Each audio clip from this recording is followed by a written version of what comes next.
జయ శ్రీమన్నారాయణ. నేను మీ icon astrologer Gattupalli Suresh Babu. Shri భక్తి మార్గం ఛానల్ ప్రేక్షకులందరికీ కూడా జయ శ్రీమన్నారాయణ. అయితే మనకి ఈరోజు ఉన్నటువంటి గ్రహాల యొక్క స్థితిగతులు, ఈ గ్రహాలు అతిపెద్ద గ్రహాలైనటువంటివి గురువు కావచ్చు, శని కావచ్చు, రాహుకేతులు కావచ్చు. ఎప్పుడో 16 మాసాలకు ఒకసారి మారుతూ ఉంటారు. అలానే చిన్న చిన్న గ్రహాలు ఉంటాయి. అది బుధుడు, శుక్రుడు, అలానే రవి, ఇవన్నీ కూడా మాసానికి ఒకసారి, 40 రోజులకు ఒకసారి మారుతూ ఉంటారు. మండలం అంటారు. అలానే చంద్రుడు 3 రోజులకు ఒకసారి మారుతుంటాడు. అయితే ఇది అతిపెద్ద గ్రహం అయినటువంటిది బుధ గ్రహం. అలానే ఈ బుధ గ్రహం 40 రోజులకు ఒకసారి మారినా ఈ గురు గ్రహం ఉంటుంది. ఈ గురు గ్రహం కూడా చాలా అతిపెద్ద గ్రహం అన్నమాట. ఈ గురు గ్రహం మారిన ప్రతిసారి కూడా మనకి పుష్కరాలు, నదులకి పుష్కరాలు కూడా ఆరంభమవుతూ ఉంటాయి. అది ఒక్కటే మనకి సూచనగా మనం గుర్తుపెట్టుకోవచ్చు. అయితే ఈ గురుగ్రహం, అతిపెద్దైనటువంటి గురుగ్రహం కూడా ఇప్పుడు మిథున రాశి నుంచి కర్కాటక రాశికి సంచరిస్తూ ఉంది. ఇది 2026 సంవత్సరం జూన్ 2వ తారీఖున ఉదయం 4:55 మిథున రాశి నుంచి కర్కాటక రాశికి గురు సంచారం అనేది అవుతుంది. ఆ తదుపరి రెండు రోజుల్లోనే, అంటే 3వ తారీఖు రాత్రి, అంటే 4వ తారీఖు ఉదయించే లోపున శుక్రుడు కూడా సంచరిస్తూ ఉన్నారు.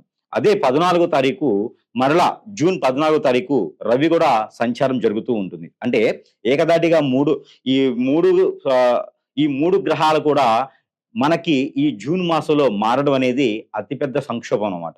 అంటే ద్వాదశ రాశుల వారికి మిశ్రమం, అలానే గోచార ప్రకారంగా చూసుకున్నప్పటికీ కూడా, దశ అంతర్దశల్లో చూసుకున్నప్పటికీ కూడా వారికి మిశ్రమ ఫలితాలు, అశుభ ఫలితాలు, మధ్యస్థంగా ఉండేటువంటి ఫలితాలు లేదా శుభ ఫలితాలు కూడా మనకి సూచిస్తూ ఉంటాయి. అదే తరుణంలో ఈ గురు మార్పిడి వలన ద్వాదశ రాశుల వారికి, అంటే మేషరాశి నుంచి మీనరాశి వారికి కూడా ద్వాదశ రాశిలో ఎలా ఉంటుంది అనేది పరిగణనలో తీసుకోవాలి. అప్పుడు ఒక్కొక్క రాశి గురించి మనము చెప్పుకుంటూ వెళ్ళాలి. అయితే ఈ అతిపెద్ద గ్రహము గురు గ్రహం కర్కాటక రాశిలో రావడం వల్ల ఇక్కడ మనకి చూసినట్టయితే కనుక మన భారతదేశానికి నిత్యావసర వస్తువులు కొంచెం రేటు ఎక్కువ అయ్యేలా కనపడుతున్నాయి. అలానే యుద్ధ వాతావరణం కానీ, వైరస్లు కానీ కూడా కొంచెం వెదజల్లేలా కనపడుతూ ఉన్నాయి. ఎవరైనా ఎక్కడైనా సరే ఈ నదుల స్నానానికి వెళ్ళేటప్పుడు కనుక ఖచ్చితంగా ప్రికాషన్స్ తీసుకొని వెళ్ళవలసిందిగా మనవి. లేదు అంటే కనుక ఖచ్చితంగా మనకి అది జ్వరంతోనో జలుబుతోనో మొదలయ్యేసి అది ఎక్కడ దాకో దారితీస్తుంది. అనారోగ్యంగా ఉన్నవారు, ఇమ్యూనిటీ పవర్స్ లేనివారు, పెద్దవారు, ముసలివారు, ఆరోగ్యం సహకరించని వారు ఇలాంటి నదుల స్నానానికి, ఇలా జనారణ్యంలో వెళ్ళకపోవటమే చాలా ఉత్తమం. ఊరిలో కాదు, మన ఇంటి పైనోళ్ళు, కిందోళ్ళు, పక్కనోళ్ళు, వెనకోళ్ళు, ముందోళ్ళు వెళ్తూ ఉంటారు. వాళ్ళు వెళ్ళినప్పుడైనా సరే అక్కడి నుంచి నీళ్లు తీసుకొచ్చి ఇంట్లో స్నానం చేసినా కూడా మనకి పుణ్య ఫలితం అనేది ఉంటుంది. అలానే పెద్దలకు చేయాల్సిన కార్యక్రమాలు ఉన్నాయి కదా, పుష్కరాలను చేయాలి కదా అంటారు. కావచ్చు, కానీ పుష్కరాలు చేయాలి అన్నప్పటికీ కూడా ఈ పెద్దల కార్యక్రమాలు మనకి తర్పణం అనేది ఆ పుష్కరాల సమయంలో ఇంటి వద్దనైనా, బ్రాహ్మణత్వముల దగ్గరైనా, లేదా శివాలయాల ఆలయాల్లో అయినా సరే మనం తీర్చుకునే దానికి అయితే అర్హత ఉంటుంది. ఆ ఒక అవకాశం కూడా ఉంటుంది. అక్కడికే వెళ్ళి చేయాలి అనేది లేదు. మీ ఆరోగ్య సహకరించిన మేర ప్రికాషన్స్ తీసుకొని మీరు ఈ పుణ్య స్నానాలు ఆచరించవలసిందిగా మనవి. అలానే మనకిప్పుడు ఈ ద్వాదశ రాశులు ఏవైతే ఉన్నాయో, ఈ యొక్క జూన్ 2వ తారీఖు నుంచి అక్టోబర్ 31వ తారీఖు వరకు కూడా ఈ కర్కాటక రాశిలో సంచరించేటువంటి గురువు, ఈ గురువుతో పాటు మధ్యస్థంగా వచ్చిపోతున్నటువంటి శుక్రుడితో పాటు రవి, ఈ 3 గ్రహాల యొక్క కలయికతో శుభ అశుభ ఫలితాలు తెలుసుకునేలాగా మనకి ద్వాదశ రాశిలో ఒకటి కర్కాటక రాశి. కర్కాటక రాశికి గురు సంచారం, అంటే 2వ తారీఖు జూన్ మాసం 2026 సంవత్సరంలో గురు సంచారం ఏదైతే ఉందో ఇది అక్టోబర్ 31 వరకు కూడా కర్కాటక రాశిలో సంచరిస్తూ ఉంటారు. కాబట్టి ఈ కర్కాటక రాశి స్వస్థానం అవుతుంది. కాబట్టి ఈ మధ్యస్థం ఉండేటువంటి రాశిలో గురువు ఉన్నాడు. కాబట్టి పెళ్లిళ్ళు చేసుకోవాలని ఆలోచన ఏదైనా ఉంటే అది కొంచెం పోస్ట్పోన్ చేసుకోవడం చాలా మంచిది. ఇక తప్పదు, లవ్ మ్యారేజ్ అండి, అబ్బాయికి అమ్మాయికి వయసు అయిపోతుంది, మరి ఇక ఈ వయసు ఇప్పుడు తప్పితే మళ్ళీ అవకాశం ఉండకపోవచ్చేమో, మళ్ళీ మనసులు మారతి అనుకుంటే కనుక దానికి తగ్గట్టు ప్రికాషన్స్ తీసుకోవాలి. పెళ్లి కావాలనుకున్న వారు కర్కాటక రాశిలో ఖచ్చితంగా కావాలి అనుకున్న వారైతే కనుక మీకు సమీప దూరంలో ఎక్కడైనా ఆలయం ఉంటే కనుక ఆ ఆలయంలో రావి చెట్టు, వేప చెట్టు కలిసి ఉంటే వాటికి వివాహం చేయండి. లేదు అంటే కనుక మీకు అట్లాంటి అవకాశాలు మీ ఊరు ప్రదేశాల్లో లేవండి, మా ప్రాంతాల్లో లేవనుకుంటారా, అక్కడ మీకు ఏదైనా అరటి చెట్లు ఉంటాయి. అరటి చెట్టుకి స్వంతంగా మీరు స్వయంగా వివాహం చేసుకోవాలి. స్త్రీ అయినా పురుషుడైనా కర్కాటక రాశిలో ఉండేవారైతే వారికి లవ్ కానీ ఇక తప్పట్లేదు, పెళ్లి చేసుకోవాల్సిందే, ఎన్ఆర్ఐ ఉంటారు, మళ్ళీ రారు, ఇలాంటి అవకాశం దొరకదంటే మాత్రం ఈ గురు బలం మీ మీద ఎక్కువగా బాధిస్తుంది. కాబట్టి ఈ గురువు సంచారం మీ మీదకి పెద్దగా అశుభ దృష్టి ఉంది కాబట్టి అప్పుడు మీరు పెళ్లి చేసుకోవాల్సింది తప్పదనుకుంటే మాత్రం ఖచ్చితంగా ఉపశమనం కోసం అయితే గనక ఒకరిగా చేసుకోవాలనుకుంటే గనక అరటి చెట్టుకి చేసుకోండి. ఇద్దరుగా ఉన్నారు, ఇద్దరు చేసుకోవాలంటే గనక రావి చెట్టు, యాప చెట్టుకి పెళ్లి చేయండి ఫస్ట్.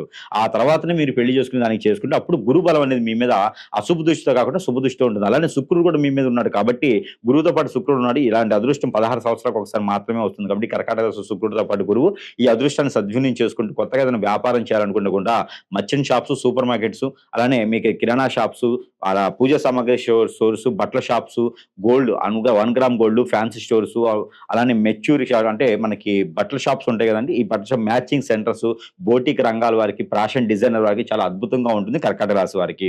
అలానే విద్యాబోధులు బోధించేటువంటి ఉపాధ్యాయులుగా కూడా మీకు చాలా అద్భుతంగా ఉంటాయి. ఇండస్ట్రీలు కూడా మీరు పెట్టుకోవచ్చు. అలానే బుక్ స్టోర్స్ లాంటివి కూడా మీకు అద్భుతంగా ఉంటాయి కాబట్టి ఎవరైనా వ్యాపారం చేయాలనుకుంటే కనుక ఈ జూన్ మాసంలో కొత్తగా మొదలు పెట్టాలి వ్యాపారం, అప్పు తెచ్చుకోకుండా మొదలు పెట్టుకోకండి. మీ దగ్గర ఎంతైతే ఉందో దాంతోనే మొదలు పెట్టండి.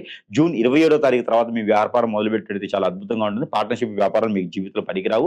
అలానే మీకున్నటువంటి కోపదారికానం కానీ, మంచితనం కానీ, మొండితత్వం కానీ, మూర్ఖత్వం కానీ ఇవన్నీ కూడా మీకు బ్రతికించడానికి చాలా అద్భుతంగా ఉంటాయి. అందులో మీకు గురుబలం బాగుంది. కానీ పెళ్లి చేసుకునే యోగ్యత అయితే ఇప్పుడు అంత పెద్దగా లేదు. పెళ్లి కావాలి అనుకుంటే కనుక అక్టోబర్ 31 తర్వాతనే మీరు పెళ్లి చేసుకుని బలవంతంగా అది కూడా ఇక తప్పదనుకుంటేనే తర్వాత చేసుకోండి. ఇప్పుడైతే పెళ్లి మీకు వద్దు. నా సజెషన్ అయితే కనుక కర్కాటక రాశి పెళ్లి చేసుకోవాలంటే కనుక వచ్చే సంవత్సరం అంటే 2027 సంవత్సరం 2027 మార్చి వరకు కూడా పెళ్లి చేసుకునేటువంటి దానికైతే మీకు లేదు. అలానే 27 సంవత్సరాలు దాటిన వారైతే పెళ్లి చేసుకోవచ్చు ఇప్పుడైనా కూడా. 27 సంవత్సరాల లోపల స్త్రీ పురుషులు ఎవరు కూడా పెళ్లికైతే నేను అంత పెద్దగా ఓటు వేయను. అలానే ఇంకో విషయం ఏంటంటే కనుక మీకు ఏదైనా ఆరోగ్య సమస్య, బ్లడ్‌కి రిలేటెడ్ సమస్యలు, స్కిన్‌కి రిలేటెడ్ సమస్యలు, అలానే స్టమక్ రిలేటెడ్ సమస్యలు, అలానే మీకు కిడ్నీ కానీ, లివర్ కానీ, లేతే మీకు ఫైబ్రాయిడ్స్ కానీ, లేకుంటే మనకి యూట్రస్ కానీ సమస్య వచ్చేటువంటి కనిపిస్తా ఉంది కాబట్టి దాని దగ్గర ప్రికాషన్స్ తీసుకోవాలి. మీరు అరటిపండు ఉంటుంది. చిన్న అరటిపండు ముక్క తీసుకొని బాగా పండినటువంటి అరటిపండులో కొంచెం ఇంగు పెట్టుకొని మింగివేసేయండి. టాబ్లెట్ అంత అరటిపండు తీసుకొని దాంట్లో ఇంగు పెట్టుకొని మింగేసుకుంటే ఫైబ్రాయిడ్స్ కానీ, స్టమక్‌లో ఉన్నటువంటి సమస్యలు గాని తొలగిపోయేసి ఆ గురుబలం మీకు ఎక్కువ ఉంటుంది. కాబట్టి శుక్రుడు బలమేమో వచ్చేసేమో ఈ ఇంగువ. గురుబలానికేమో అరటిపండు. ఈ 2 కలగలిపి తినడంతో మీకు గురుబలం, శుక్రబలం 2 కూడా వచ్చేసి ఆర్థిక సమస్యలన్నీ కూడా తొలగిపోయేసి మీకు ఏదో రకమైన వనరులైతే మాత్రం ఖచ్చితంగా సూచిస్తూ ఉంది. మీరెళ్ళేటువంటి ప్రతి దారిలో కూడా మీరు సంపాదించుకోవడానికి, సానుకూలపరచుకోవడానికి మీకు ఆ వనరులు లబ్ధి పొందుకోవాలి. అంటే మీరు ఆ చేతికి అందిపుచ్చుకోవాలి వనరులని. ఇది చిన్నదిలే అని చెప్పి జార్చుకున్నట్టు మాత్రం ఉన్నటువంటి అవకాశాలు అన్నీ కూడా మీకు పోయేలా కనిపిస్తున్నాయి. అలానే ప్రమోషన్స్ కూడా మీకు కొంచెం తక్కువగానే కనిపిస్తున్నాయి కాబట్టి మీరు ఉన్న పని జాబు మానేయకూడదు. ఎదుటి వాళ్ళ మాటలు నమ్మకూడదు. మీకు సంబంధించిన పర్సనల్ విషయాలు ఎవరికీ షేర్ చేయకూడదు.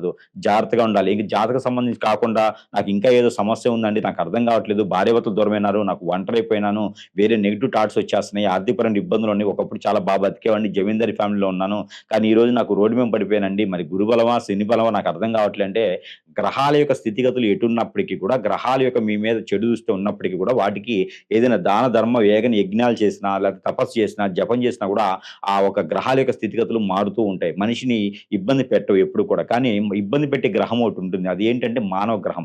అలాంటి మానవ గ్రహము వలనే మీరు ఇబ్బంది పడుతుంటారు. మీ సంబంధించిన పర్సనల్ విషయాలు కావచ్చు, మీ మంచితనం, మీ చలాకితనం, మీ చైతన్యం ఇవన్నీ కూడా వారిలోని వ్యసనాన్ని, రంది, కుళ్ళు, కుతంత్రంతో మీరు ఇట్లా బ్రతకకూడదు, ఇలా ఉండకూడదని చెప్పి మీ మీద చేయించేటువంటి చెడు క్రియలు ఉంటాయి.